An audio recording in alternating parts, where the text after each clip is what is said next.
Hi, everybody. Welcome to English Digest. I'm Tom. Hi, I'm Stephanie. It is our TOEIC unit for the month of November. We're preparing you to take this exam test of English for international communications. We certainly wish you the best of luck. And today we're talking about an application that is commonly used to have conference calls on the internet during these trying times of the COVID-19 pandemic. Have you used Zoom before, Stephanie? No, my friends have. I am hesitant to use Zoom because they're keeping a lot of our information. So, yeah, I'm kind of careful about Zoom. I'm continuing, though, to have conference calls, but I think I use Hangouts, or my sister has a different app. I can't remember. But, yeah, I do video conference calls. But, yeah, I know about Zoom. I don't really have meetings or calls with more than one person at a time. So if I want to talk to family members, I just call my brother through WhatsApp. Because they have the video function, you can turn the camera on and off as you want. But yes, for people working in international business or for whatever reason, they're often using this app Zoom. And the title of our article today is Zooming In and Zoning Out. So yeah, Zoom, that's the program we use, or a lot of people use, again, as I said, when we have these online meetings. But I'll explain, and we'll explain what these phrases mean in just a couple of seconds. So let's dive right into this and listen to this conversation between Sonia, Eric, and Val. They're having a Zoom call. Let's listen carefully.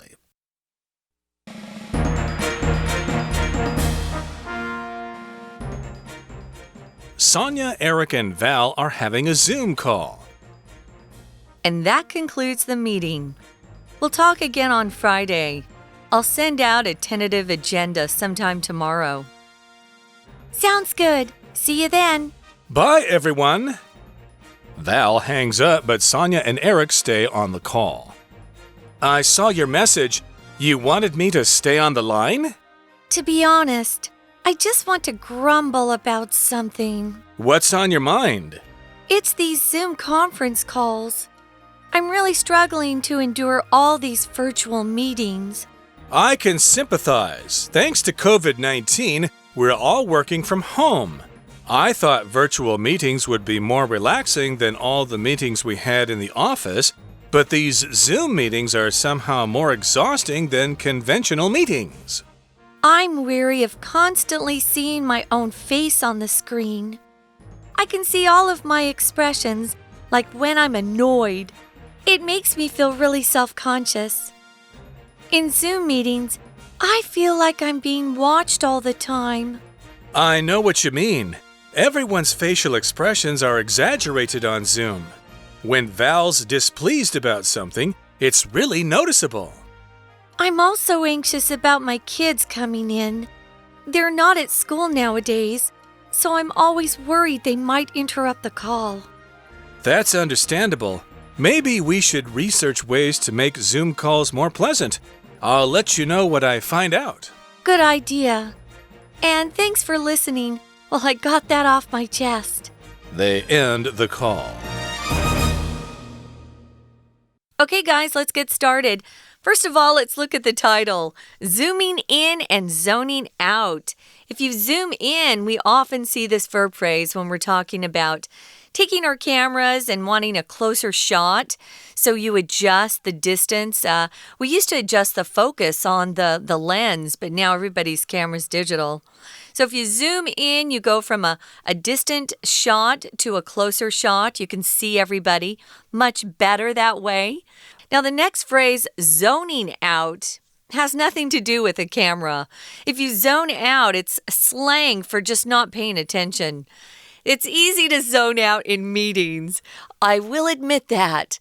Or when a lot of people are talking or there's a group, sometimes my mind wanders. We call that zoning out, not paying attention to the discussion. Kind of similar to the phrase spacing out, to space out, to daydream or whatever. Somebody starts talking and their voice just goes on and on and on, and you start daydreaming and stuff like that. So, yeah, that's what zoning out means. Okay, so here, this is the situation. We've got Sonia, Eric, and Val, and they're having a Zoom call. Again, that's an application for online conversations or conference calls. And Val, well, she says, and that concludes the meeting. We'll talk again on Friday. I'll send out a tentative agenda sometime tomorrow. So we can tell here that Val is kind of in charge of this meeting. Maybe she's the manager of this particular company. And so she's basically saying that the meeting is over and then we're going to have another meeting on Friday. But then she's going to send out an agenda so that they know what they're going to talk about at the next meeting. Now, this is a special kind of agenda. It's a tentative agenda, which means it's not really finalized, okay? It's kind of like a first draft. It's a rough agenda. Yeah, it's not yet certain what is going to be on the agenda in the final version, that is. So this is just kind of some thoughts. They're going to finalize it later.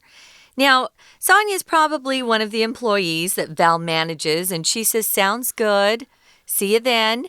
And then Eric just assumes everybody's going to hang up and says, bye, everyone. Now, Val does hang up, but Sonia and Eric, they stay on the call. And they continue to talk. Now, Eric says, I saw your message. You wanted me to stay on the line? You can actually message or text someone during a meeting and have a different conversation going on while everybody's in that Zoom conference call. That looks like what they were doing while they were all in the Zoom call. They might be close colleagues, people who share their opinions about what's going on at work. It sounds like they want to have a private conversation. Right, so if there are 3 people, you might not want to be the first one to leave the conversation because, hey, they might talk about you later on. You never know, but in any case here, Val did hang up. She has exited the call, but Sonia and Eric are still there. So Eric, he says, I saw your message. You wanted me to stay on the line. Yes, he's making that a question. It's normally a statement. You wanted me to stay on the line, but because you can put a question mark at the end of this, you can raise your voice and make it a question. He could have said, did you want me to stay on the line? And Sonia says, well, to be honestly speaking, I just want to grumble about something. So here we've got the word grumble, which kind of means to complain about something, to sort of get something off your chest. Yeah, a lot of us like to grumble about things that we're not happy about. Yeah, it does mean to complain. And grumbling also gives you the feeling that it's kind of like you're not saying it out loud, or you're just kind of under your breath grumbling. A lot of kids do that. You know, if your mom tells you to clean your room, you might go, oh, I hate cleaning my room. Yeah. And she can see that you're complaining, but she can't quite hear all the words. That's grumbling too. So Sonia wants to grumble with her coworker here, Eric. Eric says, what's on your mind? What are you worried about? What is upsetting you? And then she tells him it's these Zoom conference calls. A conference can be a formal meeting where people get together for some sort of discussion. Sometimes you get to go out of town and attend a conference in a different city or country. We used to do that in the good old days, but nowadays, a lot of people are just having to have conference calls, and they're using Zoom more and more. So she wants to talk about the Zoom conference calls. She's not happy about them. No, she's not. So she wants to grumble about these calls. She wants to whine. She wants to complain. And Eric wants more specifics here. What's on your mind? And she says, well, again, it's these Zoom conference calls. I'm really struggling to endure all these virtual meetings. Now, here we've got the word virtual, which means very close to reality. It's not reality, but it's very close. And when we talk about computers, we talk about virtual reality. If you wear those goggles, of course, it looks like a real situation, even though it isn't. So that's what we call these meetings online. They are virtual meetings or online conference calls. Nowadays, they've actually kind of used this word virtual to represent that it's definitely an internet-related thing. So it's computerized or it's on the internet. We have a lot of virtual reality games. We have virtual tours you can go on, which means you sit down at your computer and you are taken around some, place where you're sightseeing, but it's not you there in person. It's through internet technology. Eric says he can sympathize. If you sympathize with someone, it means you understand why they're upset or why they might be sad or depressed, or you just can understand how they're feeling. Maybe you haven't gone through it yourself. That would mean we would use a different word there, empathize. If you empathize with somebody, that means you've experienced that feeling yourself, that emotion yourself. But sympathize means you may not have experienced it yourself, but you understand what they're saying. So he can sympathize with his coworker. Thanks to COVID-19, we're all working from home. That's the case in a lot of other countries, not so much here in Taiwan, which has been great. Because being around people really does help your mood and makes you feel a lot better. So he says, I thought virtual meetings would be more relaxing than all the meetings we had in the office. But these Zoom meetings are somehow more exhausting than conventional meetings. Something's exhausting, it really makes you tired. Tired is when you don't have any, strength and you need a rest or to take a nap. But if you're exhausted, that's even a deeper emotion, I would say, or a deeper feeling. It means you have no strength left at all. So you can say you're tired, but if you're super duper duper tired, you're exhausted. Right. You feel exhausted, etc. That's how you feel. And you use the word exhausting to describe the situation that made you feel that way. So, yes, this job is exhausting. I feel exhausted. Or this meeting is boring, so I feel bored as a result. We should probably remind all our listeners again. We sometimes hear people in Taiwan say, I'm exhausting. Ooh. Or I'm boring. Oh. No, I'm bored. Something is boring. So be careful that you don't say you're exhausting, which means you make everybody tired around you. Unless you really do mean it, but I hear people just make those little mistakes sometimes. It does happen, and I've also heard people refer to other people as, oh, don't listen to him, he's very boring. But that's not quite right. That's not quite how we use it. I guess you'd say he's annoying, because what you really are trying to say is, oh, 他好无聊. And 无聊 also means boring, but in that situation, I think you should say the word annoying. Oh, don't listen to him, he's annoying, or he's a lot of trouble. But in any case, here, yes, he thinks the meetings are more exhausting than standard, traditional, conventional meetings. And conventional here just means, yes, basic standard ones, the normal kinds of meetings that we have or that we would have if there weren't this virus going around. True. So now we've got Sonia back. She's saying, I'm weary of constantly seeing my own face on the screen. If you're weary, it's just a more formal term than tired. So you're weary. You're feeling or showing some sort of tiredness because you've been working too hard. Or, something is annoying you to the point where you're just sick of it. So she's weary of seeing her own face on the screen. I can see all of my expressions. Like when I'm annoyed. Yeah, you don't want to show your boss a face that shows you're annoyed. That could make your boss angry with you. So, yeah, sometimes you need to hide some of those expressions, especially in meetings. And I guess with Zoom, you're sitting so close to the camera that it picks up everything. Be careful. It seems like they should have those apps that they have in smartphones that put expressions on your face. Just use that and then you're always smiling. But then, of course, they'll know you're using an app trying to hide your real feelings. True. And that will probably make the situation worse. But yeah, she's sick of seeing her own face. She's tired of it. She's weary of it. I can see all of my expressions like when I'm annoyed. Hey, there we are again. I'm annoyed because that person is annoying. And it makes me really self-conscious. Self-conscious means you're thinking about yourself all the time. If you have an injury or something and you've got a big scar on your face, or if you're fatter than normal, or if something's wrong with you, you're probably going to be self-conscious. You're going to be thinking, boy, they're all looking at me. They must think I'm ugly or something. Yeah, and if someone says they're feeling self-conscious, It gives you the idea that they're a little embarrassed about something that's happening with them. Maybe they have a bad haircut or their face broke out. They have a pimple on their face. They're feeling self-conscious. No one likes to feel like that. So in Zoom meetings, she says, I feel like I'm being watched all the time. You are, honey. So Eric says, I know what you mean. Again, he understands how she's feeling. Everyone's facial expressions are exaggerated on Zoom. If something's exaggerated, it's overblown. So it's represented somehow as being bigger or better or even worse than it actually is. If somebody exaggerates when they tell a story, they're probably adding in details that aren't really true, but they make the story more fun or sound even worse than it was.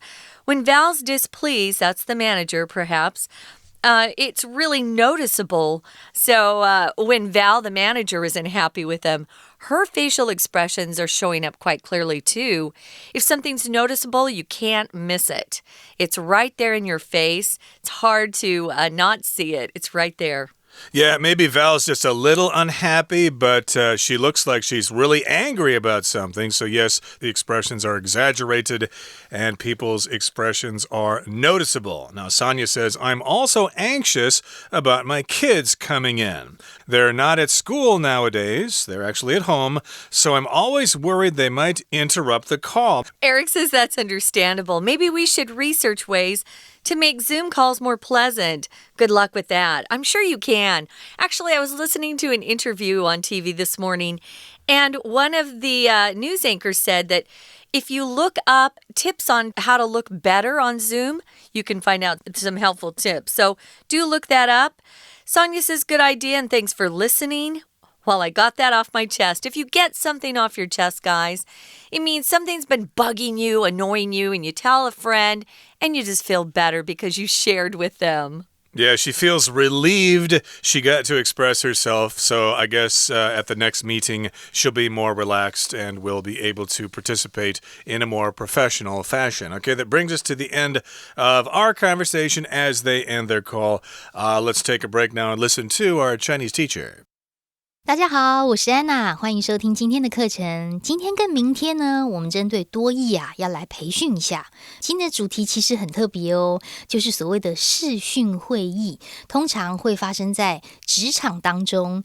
那么视讯会议现在在英文当中要怎么说呢？在英文要用 conference call， 等一下会出现在对话里面。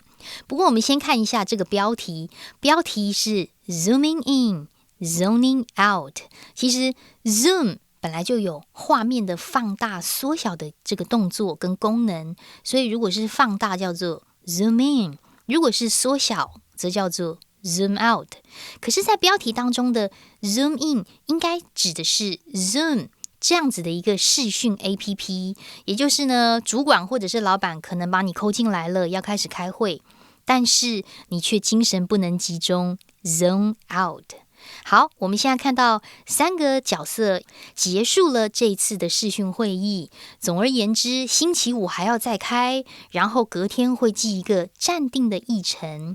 会议当中议题的这个议程，在英文当中就出现在这里的第2句，叫做 agenda，agenda A-G-E-N-D-A。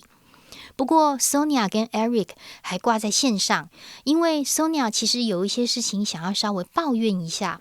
在英文当中的抱怨，我们常会用 complain， C-O-M-P-L-A-I-N。 可是在第2个 Sonia 这里，我们看到他用的是 grumble about something。 这个 grumble about something 特别指的是在态度上有一点不耐烦，觉得想要心情不好稍微来抱怨一下。那么到底要抱怨什么呢？ Eric 听他说了，在第3个 Sonia 我们看到大型的讨论会、研讨会其实叫做 conference， 但是所谓的视讯会议或者是电话工作会议，在英文本来就用 conference call， 而现在他们用的这个 app 则用的是 Zoom。 那么 Sonia 她就抱怨了，她真的很讨厌开这种视讯会议，因为要忍受这种虚拟的会议真的很难。但这个很难呢，它不是用 hard， 也不是用 difficult。 在第3个 Sonia 的第2句当中，它用了 struggle to do something，这个用法。struggle 就是很挣扎的意思，所以要做后面那件事情就很挣扎很困难，为了要 endure 忍受这一些虚拟的会议。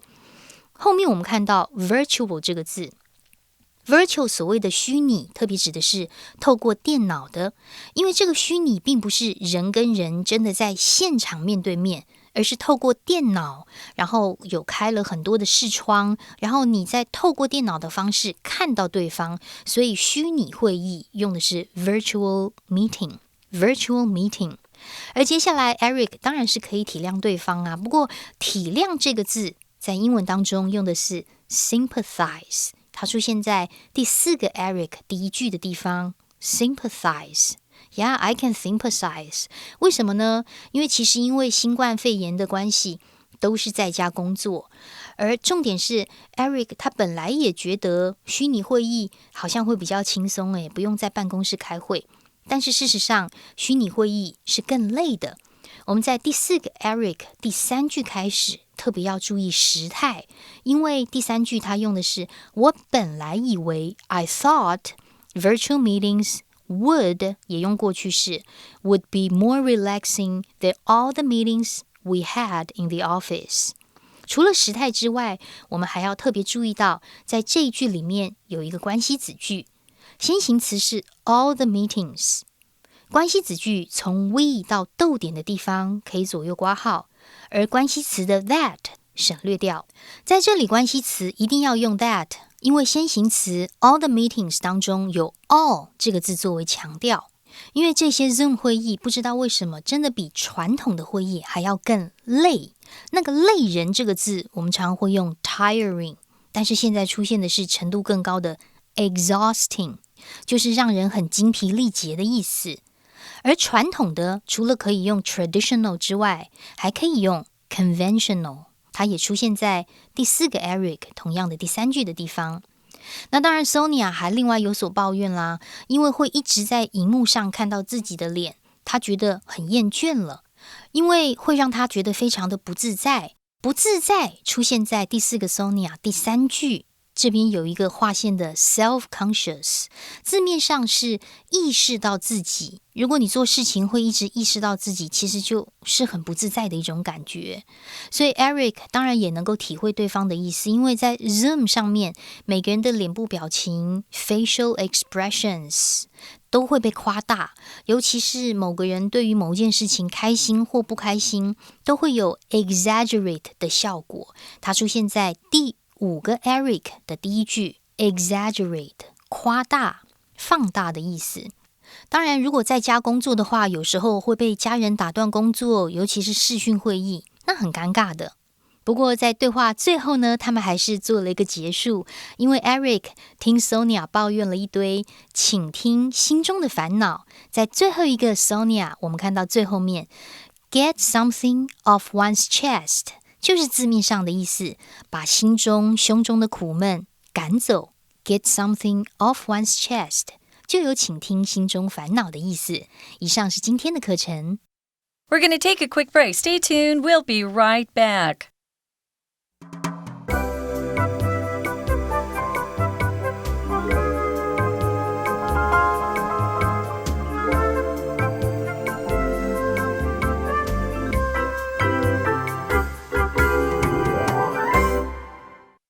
Okay, we just summarized a conversation between Val, Sonia, and Eric, although the conversation was mostly between Sonia and Eric. She was grumbling about something. She was basically complaining about Zoom itself and the problems that are associated with these online meetings. So here, we've got some useful expressions regarding making suggestions. So yeah, if you're having a meeting and you don't want people to get angry at you, there are different ways to make suggestions in a polite way. You don't want to be too direct because they might lose face and you'll have a big argument or stuff like that. But these are some very polite ways to make suggestions. So let's take a look at the first one here. It says, maybe we should turn our cameras off during the meeting. So yeah, you could say, let's turn the cameras off during the meeting. Yeah, that's kind of direct there, but if you're making a suggestion, you might want to use the word maybe. Well, maybe we should turn the cameras off, or maybe we should finish the meeting early, or maybe we should call the boss and ask him what he thinks, etc. Yeah, you could make it even stronger by saying, turn off the cameras during our meeting. But yeah, maybe just softens it a little bit. Number 2 is I'd recommend that we only have meetings in the morning from now on. This verb recommend is special, guys, because it's a subjunctive verb that gets a little crazy. For example, if it had he instead of we, listen to what the verb is. I'd recommend that he have meetings in the morning from now on.